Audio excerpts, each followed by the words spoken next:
अक्सर आपने टीवी चैनलों पर सुना होगा कि यहां पर रुकते हैं एक छोटे से ब्रेक के लिए। इस लाइन के बाद थोड़ी शांति हो जाती है और माहौल सामान्य हो जाता है। लेकिन संसद में आज जब छोटे से ब्रेक का समय आया तो शांति की जगह हंगामा शुरू हो गया और अब इसी की बात करते हैं। दरअसल आज बजट सत्र के पहले चरण का अंतिम दिन था। आज से संसद एक लंबे ब्रेक पर चली गई है। अब 10 मार्च को बजट सत्र पार्ट 2 की शुरुआत होगी। लेकिन आज ब्रेक पर जाने से पहले अंतिम दिन वक्फ बिल पर जेपीसी की रिपोर्ट पेश हुई। उस पर काफी हंगामा हुआ। दरअसल पिछले कई महीनों से चर्चा के बाद आज वक्फ बिल पर रिपोर्ट दोनों सदनों में पेश की गई। राज्यसभा में बीजेपी सांसद मेधा कुलकर्णी और लोकसभा में वक्फ बिल पर बनी जेपीसी के अध्यक्ष जगदंबिका पाल ने रिपोर्ट पेश की। रिपोर्ट पेश होने के बाद विपक्ष के सांसदों ने आरोप लगाया कि वक्फ बिल पर उन्होंने जो असहमति दी थी उन्हें रिपोर्ट से हटा दिया गया। संसदीय कार्य मंत्री किरेन रिजिजू ने कहा कि ऐसा कुछ नहीं हुआ। कांग्रेस सांसद नासिर हुसैन ने कहा कि अल्पसंख्यक मामलों के मंत्री सदन को गुमराह कर रहे हैं और मेरा ही डिसेंट नोट था जो रिपोर्ट में नहीं है।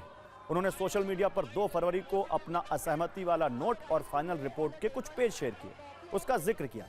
राज्यसभा में नेता विपक्ष मल्लिकार्जुन खड़गे इतने नाराज हो गए, उन्होंने कह दिया विपक्ष की असहमति को निकालना अलोकतांत्रिक है, ऐसी फर्जी रिपोर्ट को हम कभी नहीं मानेंगे। इस पर गृह मंत्री अमित शाह ने कहा कि संसदीय कार्य प्रणाली के तहत जो कुछ भी जोड़ना चाहते हैं वो जोड़ सकते हैं, बीजेपी को आपत्ति नहीं।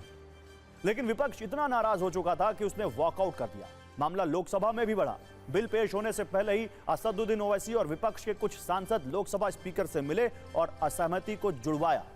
एक बार फिर देखिए कि दोनों सदनों में वक्फ बिल पर पेश रिपोर्ट ने कैसे शांति से चल रही संसद में हंगामे वाले एपिसोड को शुरू कर दिया।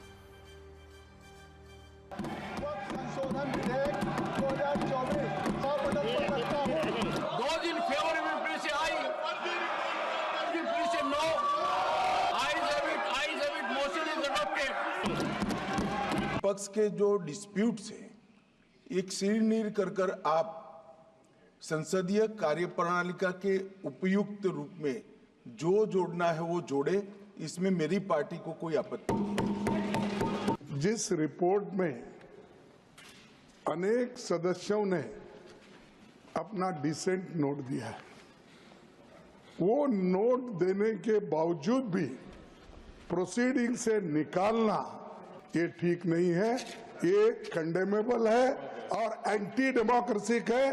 अरे आपको अगर कुछ करना भी है तो आप डिसेंट नोट के व्यूज को प्रिंट करके या अपने रिपोर्ट में डाल के बोलना चाहिए, उसके बजाय उसको डिलीट करके अगर कोई रिपोर्ट होती है मैं उसको कंडेम करता हूं। There is no deletion, there is no removal of any part of the report. Sir, I am very pained to say that the honorable members from opposition parties are making unnecessary issue by raising issue which is not fact. The allegation is false. In the appendix also all the dissent notes are also attached. All the dissent notes of the opposition parties are also attached and placed on the record of the House. They can't mislead the House in this manner. This is very unfortunate, sir. यह विपक्ष की आज का walkout होना, यह on record आना चाहिए कि यह देशद्रोही गतिविधियों को प्रोत्साहन देने का एक माध्यम है और उसका एक्सप्रेशन है। तो आप देख रहे हैं वक्फ बिल पर देश में काफी हंगामा होता रहा है। जब पहली बार यह बिल लोकसभा में पेश हुआ था तो माहौल काफी तनावपूर्ण हो गया था। इसलिए यह समझना जरूरी है कि पुराने वक्फ बिल और नए वक्फ बिल में क्या अंतर है जिस पर इतना हंगामा हो रहा है।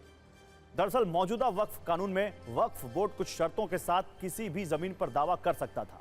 प्रस्तावित कानून में इसे बदलने का प्रस्ताव है। किसी की जमीन पर ऐसे ही दावा संभव नहीं होगा। फिलहाल सेक्शन 40 के तहत अगर वक्फ बोर्ड किसी जमीन पर दावा करता है तो उसके खिलाफ सिर्फ ट्रिब्यूनल में ही अपील की जा सकती है।